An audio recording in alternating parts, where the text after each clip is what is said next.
Hey, what's up, everybody? We're going to be talking about contractor arbitrage today. You've probably seen me mention it once or twice in some of my recent posts. If not, then this is the first time you're hearing about it, no problem. Before I jump into that, though, I'm sorry that I look like Johnny Bravo. I desperately need a haircut, so just bear with me on that. I'm going to try and keep it under 5 minutes. Hopefully, it shouldn't be more than two, but I tend to ramble, so we'll see how it goes. Contractor arbitrage is the exact process that I use to start my online business. And it's also the exact process I used to make my first $5,000 in my first month. So contractor arbitrage, to put it simply, is you leverage someone else's skill and then you make a profit off of it.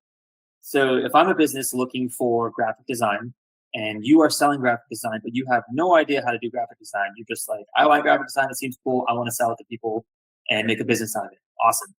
We connect and then we get in a contract agreement where it's like, okay, I will pay you $1,000 a month for graphic design. You say, all right, great. What you then do is you will go and find someone who knows how to actually perform graphic design and can deliver what the client is asking for. And then you pay them a fraction or a portion of your $1,000. So for example, you pay them $300 a month to perform the graphic design services.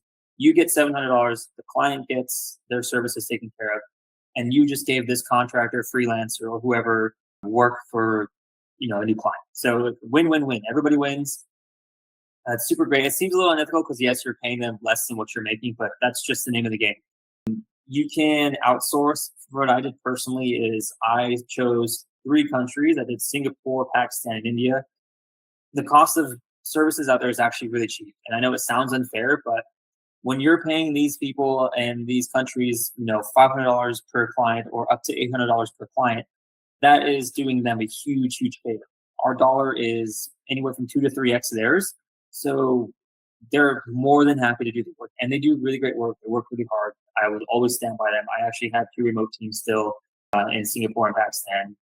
And I give them consistent work because they do amazing work and they're really great at their jobs. And it's a fraction of the cost, but it's still not unethical because they're getting 4 times what they would make if they were doing it locally in their own cities or countries.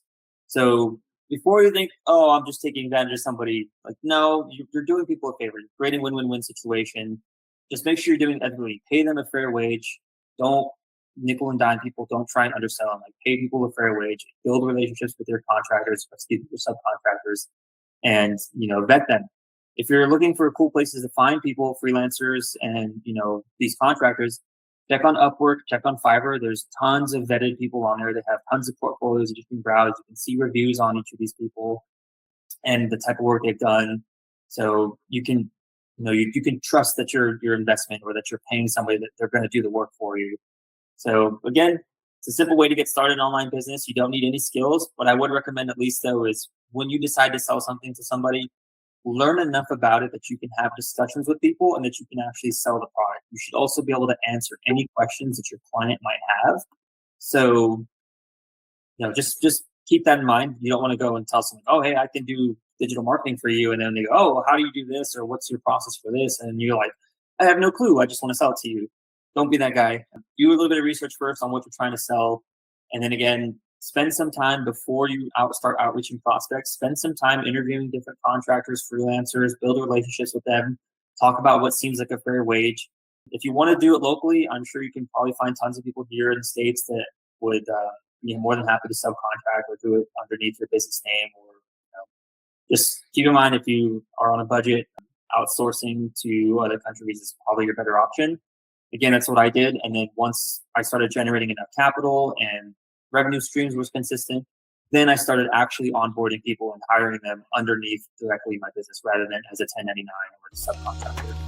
So again, it's contractor arbitrage, pretty straightforward, easy way to get started in online business. You don't need any skills, you don't need any upfront investment, no money. Just basically hop online and start reaching out to people and say, hey, this is the service I sell, and we'll do it for this much. And then just wait for someone to say yes.